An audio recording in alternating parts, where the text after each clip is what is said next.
نحمده ونصلي على رسوله الكريم اما بعد فاعوذ بالله من الشيطان الرجيم بسم الله الرحمن الرحيم رب اشرح لي صدري ويسر لي امري واحلل عقدة من لساني.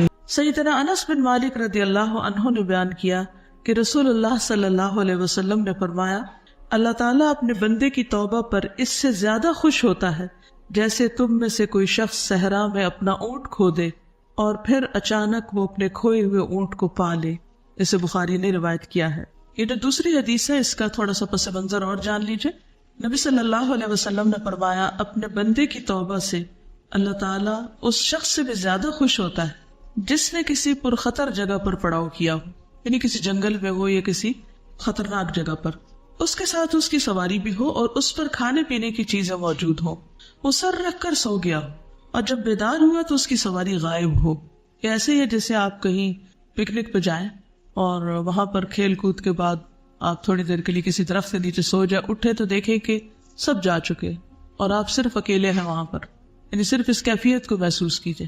یا مثلاً آپ کسی بس پہ جا رہے تھے اور آپ کی آنکھ لگ گئی اور جب بس رکی تو آپ نے دیکھا کہ کوئی بھی نہیں ہے اور آپ بالکل اکیلے کہیں کسی ویران جگہ پر کھڑے.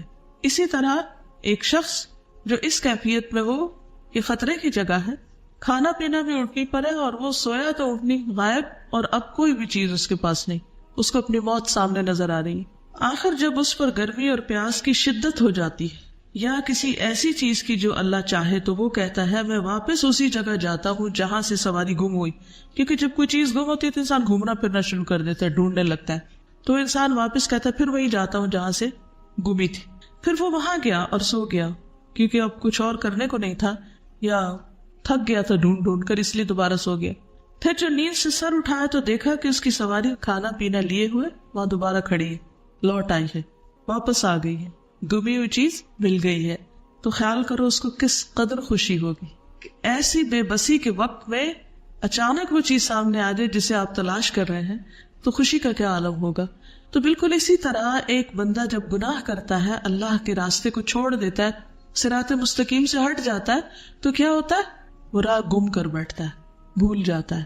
اور پھر جب توبہ کرتا ہے تو اصل میں راستے پہ آ جاتا ہے. تو ایک بندہ بھولنے کے بعد، بھٹکنے کے بعد واپس صحیح راستے پہ آ جاتا ہے تو اس عمل پر اللہ سبحانہ وتعالیٰ کو بہت زیادہ خوشی ہوتی ہے. یہ حدیث توبہ کرنے پر انسان کو آمادہ کرتی ہے، موٹیویٹ کرتی ہے. عموماً ہم غلطیاں کرتے ہیں، ہمیں احساس بھی ہوتا ہے، لیکن ساتھ کچھ شرمندگی ہو بھی تو ایک چیز رکاوٹ بنی ہوئی ہوتی ہے، اور وہ کیا؟ میں اتنی گناہگار ہوں کہ میری توبہ قبول نہیں ہو سکتی اور اللہ تعالیٰ تو میری بات نہیں مانے گا کیونکہ میں نے اتنی دفعہ توبہ توڑی ہے، یا میں نے ہر دفعہ سوچا میں غلطی نہیں کروں گا، میں پھر غلطی کر دیتا ہوں، پھر غلطی کر دیتا ہوں، تو اب مجھے توبہ کرنی نہیں چاہیے. یہ شیطان انسان کو سجاتا ہے کہ توبہ نہ کرو، غلطی کرتے رہو تاکہ تم اس کے ساتھ ہی بنے رہو. لیکن جب انسان اس بات کو سامنے رکھتا ہے کہ میرا رب خوش ہوگا میرے گھر پلٹنے پر، واپس آنے پر، تو انسان کتنا بھی دور جا چکا واپس آ جاتا ہے. کیونکہ توبہ کا دروازہ کھلا ہے جب تک انسان کی موت نہ آ جائے.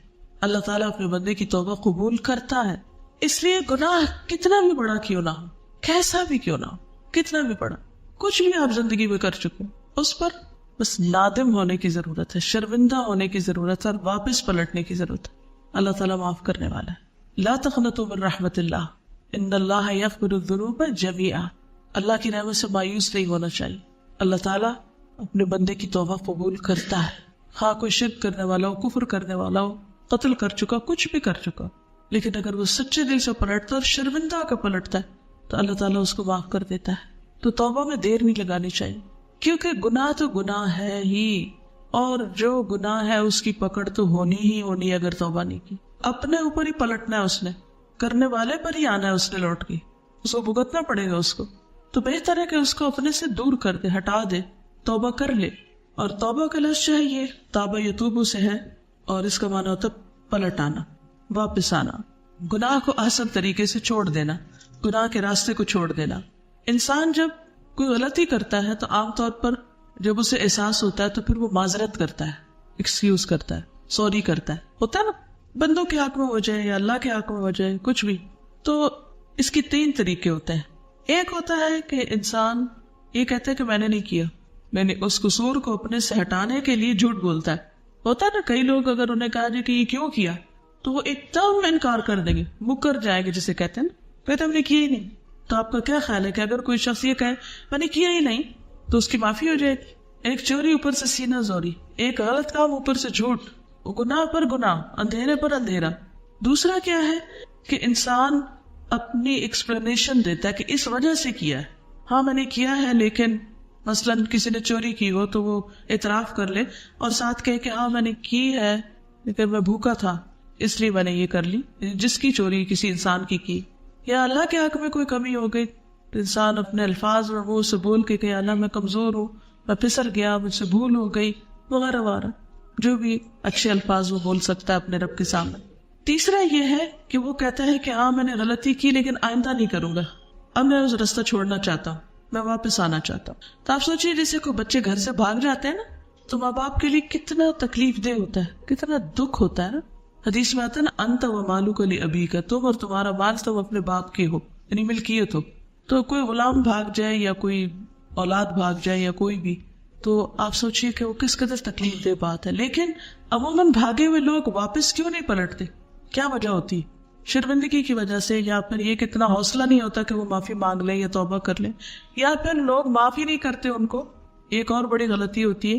تو ایسے میں بھی انسان کو مایوس نہیں ہونا چاہیے، پلٹ جانا چاہیے کہ میں بھول گیا اور میں